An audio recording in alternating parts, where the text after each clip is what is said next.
Hey guys, how are you? Welcome to the F Movement radio show. I'm your host, Ramona Prater. So excited to be starting this series with you today. Now, today we're going to talk about a subject that is, in my opinion, why most relationships crumble and fall and fail for no good reason. And it breaks my heart, really, because there are a lot of great relationships that have gone down the tubes just because of the couple's inability to effectively communicate with one another. Now, I have to tell you guys, a lot of people out there think that just because you can talk, that means you can also communicate. And I'm sorry to tell you that that is not necessarily the truth. In fact, it is nowhere near the truth. It is the difference, if you will, between knowing your ABCs and reading. Now, we all know toddlers can sing the ABC song, A, B, C, D, E, F, G, every day, all day, like Richie Tyson. And it doesn't mean that they're actually communicating, which is two different things. And the ability to express your self to your partner, letting them know exactly how you feel, with respect, with humility, with an open mind and understanding that they need to reciprocate, and that you're not going to always agree on whatever it is you guys are talking about, but you can get an understanding. That to me is effective communication, because after that you'll be able to live together in peace.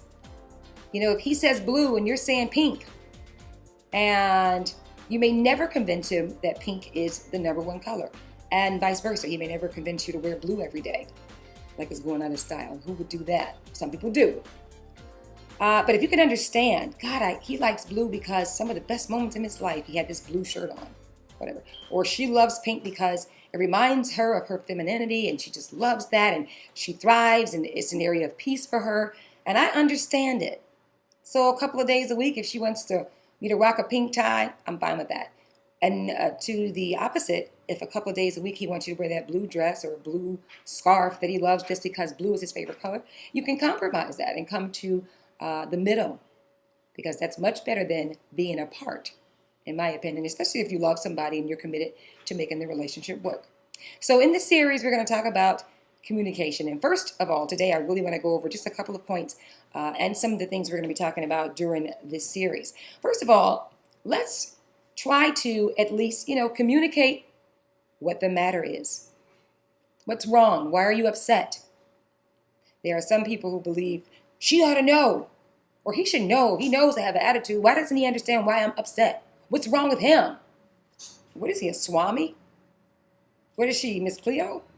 That she should understand everything that you're going through without the benefit of you telling her? That doesn't make any sense, guys. And you guys in the F Club, if you're over 40, you certainly shouldn't be doing these kinds of things. And if you are, no problem, because not having is no excuse for not getting. And you're going to get it all right here. I'm going to give it to you. I'm not going to charge you a nickel. I'm going to give it to you. And hopefully it will salvage some of the problems in your relationship. So again, number one, you want to establish what the matter is. And before you sit down to talk, between you and you, have that mirror conversation. I always have people to do that because it's very helpful for me. Determine or establish what it is you'd like that person to take away from your conversation. Like, what amount of understanding do you have to have this person, or this person needs to have from you when they walk away from the conversation? What is it that you want them to understand? I'm going to stop there because I want you to chew on the word understand for a few seconds, because that's going to be the crux of this series, getting an understanding.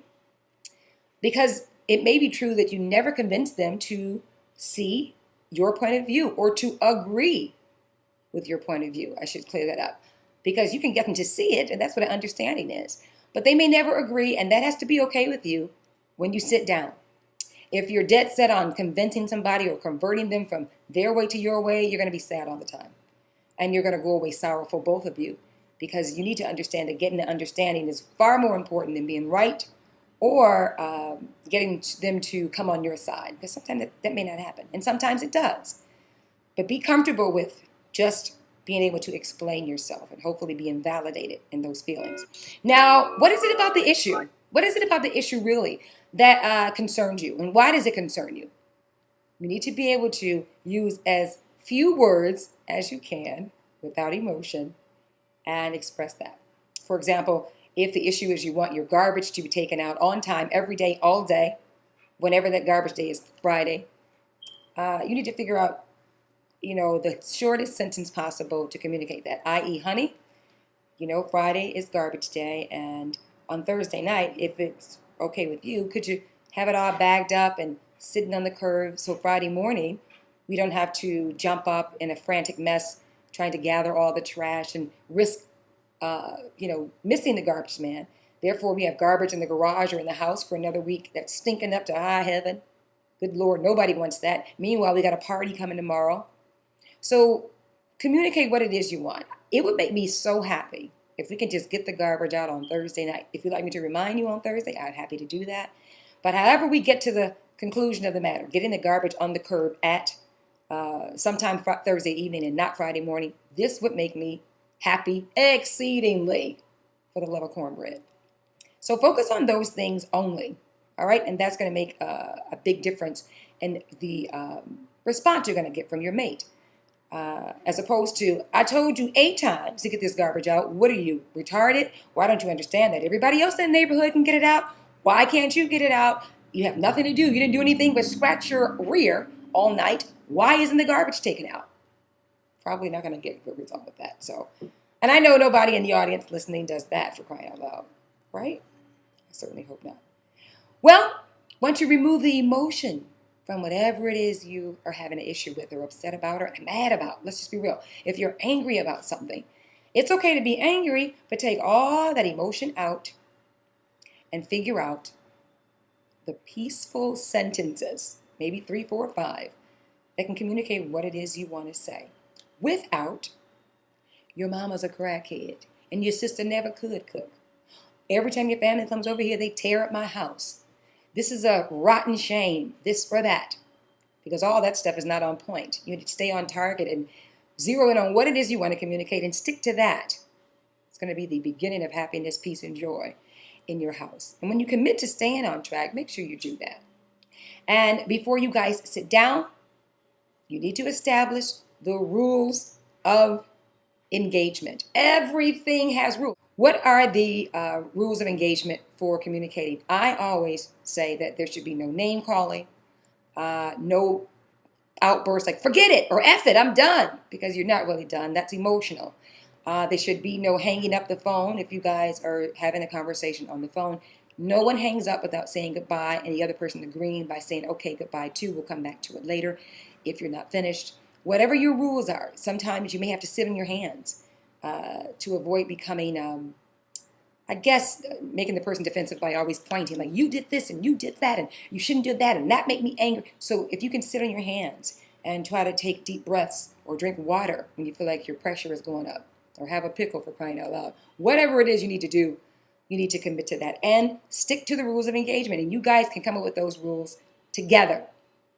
Once you do these things, the last thing you need to do is commit to loving each other. That at the end of this, babe, all I really want to do is stay in love with you for the rest of my life.